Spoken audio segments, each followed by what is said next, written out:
Social media వేదికగా ప్రజలు పడుతున్నటువంటి అవస్థల్ని, పెట్రోల్ డీజిల్ కష్టాల్ని తీర్చమని వైఎస్ఆర్సీపీ కార్యకర్త, సోషల్ మీడియా యాక్టివిస్ట్ కరీముల్లా ప్రశ్నిస్తే అర్ధరాత్రి పూట ఇంటికొచ్చి తెలుగుదేశం పార్టీ నాయకులు, గుండాలు దాడి చేస్తున్నారు.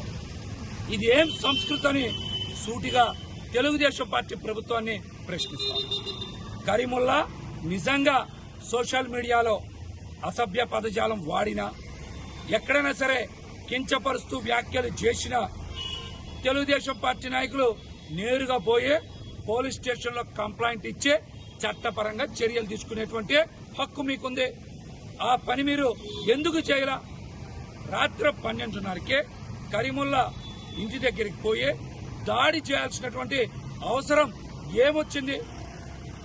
కరీముల్లా కూడా దాడి చేస్తున్నటువంటి అంశాన్ని పోలీసు వారికి తెలియజేసి నాకు భద్రత కల్పించాలని భవానీపురం పోలీస్ స్టేషన్కి వెళ్తే అక్కడ తెలుగుదేశం పార్టీ నాయకులు డుండి రాకేష్ గారు గాని, కరీముల్లా గారు గాని, శివ గారు గాని, ఇంకా చాలా మంది నాయకులు పోలీస్ స్టేషన్లోనే దాడి చేసే హక్కు మీకు ఎవరిచ్చారని మిమ్మల్ని సూటిగా ప్రశ్నిస్తా ఉన్నా. భవానీపురం పోలీస్ స్టేషన్లో బాధితుడికి అండగా నిలవాలి, రక్షణ కల్పించాలి. రక్షణ కల్పించకుండా మీరు పోలీస్ స్టేషన్లోనే దాడి చేసుకునేటువంటి స్వేచ్ఛ ఏ విధంగా కల్పిస్తారని మిమ్మల్ని సూటిగా ప్రశ్నిస్తా ఉన్నా. నిజంగా కరీముల్లా తప్పు చేస్తుంటే కేసు నమోదు చేయండి, చట్టపరంగా శిక్షించండి. అంతేగాని చట్టాన్ని తెలుగుదేశం పార్టీ నాయకుల చేతిలో భవానీపురం పోలీస్ స్టేషన్లోనే ఏ విధంగా పెడతారని మిమ్మల్ని సూటిగా ప్రశ్నిస్తా ఉన్నా. చేసినటువంటి జోగి రమేష్ గారి ఇంటి మీద దాడి చేసినప్పుడు కూడా పెట్రోల్ బాంబులు విసిరింది పశ్చిమ నియోజకవర్గంలోని తెలుగుదేశం పార్టీ నాయకులే, కార్యకర్తలే. నేను తెలుగుదేశం పార్టీ నాయకులు, కార్యకర్తలు కూడా విజ్ఞప్తి చేస్తా ఉన్నా, అసలు మీరు ఏం చేస్తా ఉన్నారు? సంస్కృతి ఎట్టుపోతా ఉంది. పెట్రోల్ బాంబులు విసిరే స్థాయికి, పోలీస్ స్టేషన్లో దాడి చేసే స్థాయికి తెలుగుదేశం పార్టీ నాయకులు, కార్యకర్తలు పోతే ఇంకా రాజ్యాంగానికి, ప్రజాస్వామ్యానికి చంద్రబాబు గారి నాయకత్వంలో రక్షణ ఉంటుందా?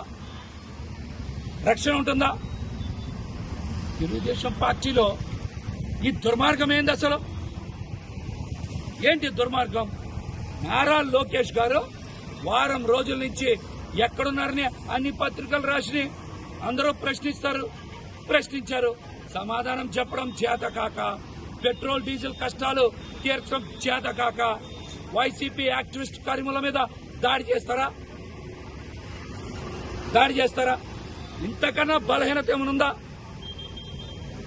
పోలీస్ శాఖ వారిని కూడా ఒకటే విజ్ఞప్తి చేస్తా ఉన్నాం, ఇది మంచి పద్ధతి కాదు.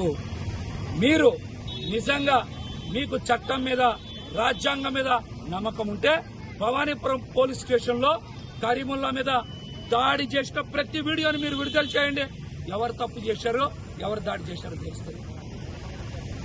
కరీముల్లా మీద మూకుమ్మడిగా మీద పడితే ఆత్మరక్షణ కోసం అతను కూడా కొంతమందిని కొట్టుండొచ్చు, అందులో తప్పేముంటది? మీరు మూకుమ్మడిగా దాడి చేయొచ్చా? మీకు నిజంగా మీ ప్రభుత్వం మీద నమ్మకం ఉంటే, చట్టం మీద నమ్మకం ఉంటే మీరు కరీముల్లా మీద అతను సోషల్ మీడియాలో ఏదైనా తప్పుగా పెట్టుంటే మీరు ఫిర్యాదు చేసి ఉండేవాళ్ళు. మేము కూడా అటువంటి ఎవరిని ప్రోత్సహించాం. వైఎస్ఆర్సీపీ పార్టీ కూడా అటువంటి ఎవరిని ప్రోత్సహించదు, అసభ్యంగా మాట్లాడమని చెప్పదు.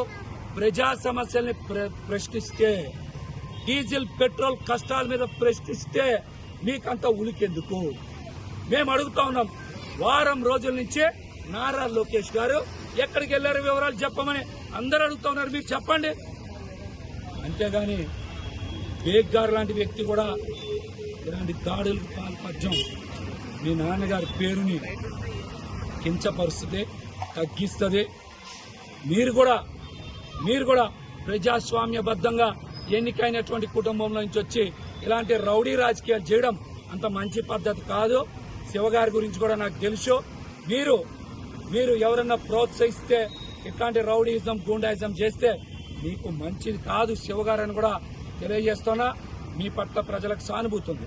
ఇట్లాంటి రౌడీయిజాలు గూండాయిజాలు చేస్తే ఈ రాజకీయ భవిష్యత్తు కూడా నాశనం అయిపోద్దని మీకు హేతు పలుకుతున్నా. పోలీసు వారు ఇప్పటికైనా సరే ఎవరి తప్పుంటే వాళ్ళందరి మీద మీరు చర్యలు తీసుకోండి. అక్రమంగా అన్యాయంగా కరీముల్లా ఒక్కనే బాధ్యుని చేస్తే మేము కూడా ఖచ్చితంగా పార్టీలో చెప్పి చేయాల్సిన పోరాటం చేస్తాం. న్యాయబద్ధంగా కూడా పోరాటం చేస్తామని కూడా ఈ సందర్భంగా తెలియజేస్తాం.